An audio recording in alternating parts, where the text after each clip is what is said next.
नमस्कार, good morning, सुस्वागतम, welcome, अभिनंदन। मैं हूं आपके साथ आपकी अपनी होस्ट दोस्त डॉक्टर वायरा की 5 मिनट स्टोरी में आप सभी का बहुत बहुत स्वागत है। बहुत ही मज़ेदार कहानी है। आप में से किसी ने भेजी, पहले तो भेजने के लिए धन्यवाद।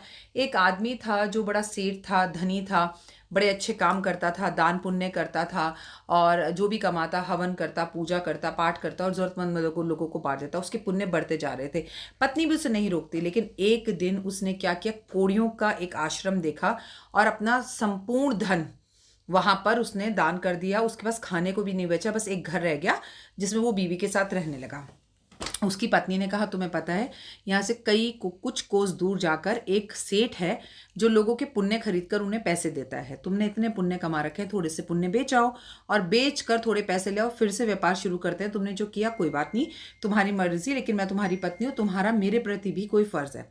उसने कहा ठीक है। जैसे ही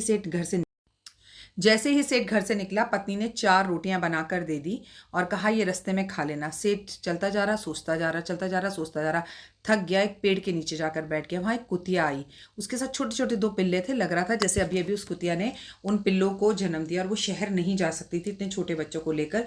तो इस सेठ को दया आ गई, इसने पहली रोटी दे दी, लेकिन कुतिया इतनी भूखी थी कि वो रोटी झट से खा गई। इसने दूसरी दे दी, वो भी खा गई। इसने तीसरी दे दी, वो भी खा गई। इसने चौथी दे दी। इसने बोला कोई बात नहीं, माँ बनी है अभी अभी और इसको ज़रूरतें दे दी, और भूखा ही पानी पी के सेठ के घर चला गया। बोला, सेठ जी मैं अपने पुण्य देने आया हूँ। उसने बोला ठीक है, अभी तो तुम बगल वाले कमरे में जाके लेट जाओ, मैं कल सुबह तुमसे बात करूंगा ब्रह्म मुहूर्त में। कल सुबह वो पहुंचा। उसने अपनी पत्नी से कहा कि ऐसा एक आदमी आया है अपने पुण्य देने और कुछ पैसे लेने के लिए, तो मैं उसके पुण्य खरीदने जा रहा हूँ।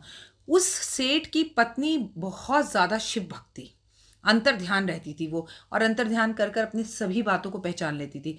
उसने ना ये बात देख ली कि सेठ वाकई में बहुत पुण्य आत्मा है, बहुत पुण्य करता है, और अभी अभी रास्ते के अंदर ऐसे कुतिया को 4 रोटी खिलाकर आ रहा है। तो उसकी पत्नी ने आंखें खोलकर कहा, सुनो, उससे कहना कि मुझे तुम्हारा वो पुण्य चाहिए जो तुमने आज किया है, क्योंकि उसने अपनी ज़िंदगी में चाहे कितने भी पुण्य किए हो, लेकिन आज एक नवजात बेजुबान जानवर ने बच्चों को जन्म दिया और इसने उसकी रक्षा भी करी, उसे भोजन भी दिया, उसकी रक्षा हुई, इसलिए उसके बच्चों की रक्षा हुई, तो तुम यही वाला पुण्य ले लो। सेठ ने बोला ठीक है। अगले दिन सेठ सुबह 4 बजे उसके पास पहुंचा।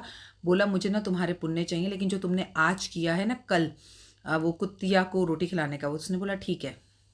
एक जगह पर 4 रोटियां बनाकर तराजू में रखी गई, ठीक है, और एक जगह पर धन की एक पोटली को रखा गया, पर फिर भी तराजू नहीं हिला। फिर दूसरी पोटली को रखा गया, फिर भी तराजू नहीं हिला। फिर तीसरी पोटली को धन की रखा गया, तब भी तराजू नहीं हिला। फिर चौथी हीरे से भरी हुई पोटली को रखा गया, फिर भी तराजू नहीं हिला। अब ये जो व्यक्ति अपने पुण्य बेचने आया था, उसने जब देखा कि इतनी सोने चांदी के बाद भी मेरी ये 4 रोटियों का पुण्य हिल नहीं रहा, उसने कहा जी मैंने इरादा बदल लिया है, मैं अब आपको कोई भी पुण्य नहीं दूंगा, मैं घर वापस जा रहा हूँ। वो बड़ा परेशान हुआ, बीवी से भी डर लग रहा था कि बीवी लड़ेगी। उसने क्या किया, रास्ते से एक पोटली खरीदी और जहां पर कुतिया को उसने रोटी खिलाई थी वहां से कुछ कंकड़ और मिट्टी उस पोटली में भर ली।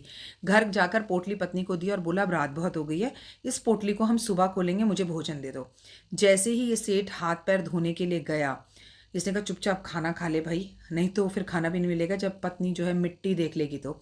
इसकी पत्नी के मन में हुड़क हो रही थी। उसने पोटली खोलकर देखी और बिस्तर पर बिछाई। जैसे ही बिस्तर पर बिछाई, उसमें सोने चांदी हीरे झम झम झम झम चमक रहे। पत्नी ने बोला, ऐसा सारे पुण्य दे आए हो क्या? तो बोला, लगता है इसे सब पता लग गया। कह रहा क्या हुआ बताओ? कह रहे इतना सोना चांदी जेवर कि हमारी 7 पुश्तें बैठकर खा लेंगी। सेठ डर गया। इसने अपनी पत्नी को सब बता दिया कि मैंने तो ऐसे ऐसे किया था, मैं। कहा क्या, तुम मिट्टी उठा कर लाए थे और मिट्टी अपने आप में सोने चांदी बन गई? पत्नी ने तुरंत माफी मांगी और बोली, मान गई मैं आज कि तुम्हारे पुण्य सच में काम आए, मुझसे गलती हो गई, मुझे माफ कर दो। पति पत्नी ने उसमें से थोड़े से हीरे निकाले, अपना बिजनेस व्यापार शुरू किया। बिजनेस बहुत अच्छा चला। फिर उस बिजनेस में से पैसा निकालकर उस पोटली में डाल दिया और फिर उस पोटली को बेच कर सामान को उसका सारा पैसा लोगों के पुण्य में अच्छे कामों में लगा दिया। है ना कहानी मज़ेदार? थैंक यू इतनी अच्छी कहानी भेजने के लिए।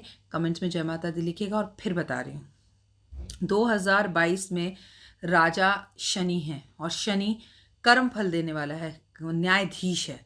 अभी भी कह रही हूँ, पुण्य कीजिए, कर्म कीजिए। किसी के लिए अच्छा नहीं बोल सकते तो ना बोलिए, पर बुरा बिल्कुल मत बोलिए। अच्छा बोलिए, अच्छा सोचिए, अच्छा कीजिए। और प्लीज़ आप लोग मेरे वीडियोस को देखते हैं, लाइक भी करते हैं, पर अभी तक आपने मेरे वीडियो को, मेरे चैनल को सब्सक्राइब नहीं किया, तो प्लीज़ रेड कलर का बटन ज़रूर दबाइए और मेरे चैनल को सब्सक्राइब, लाइक, शेयर ज़रूर कीजिए। कमेंट्स में जय माता दी लिखिएगा। जय माता दी।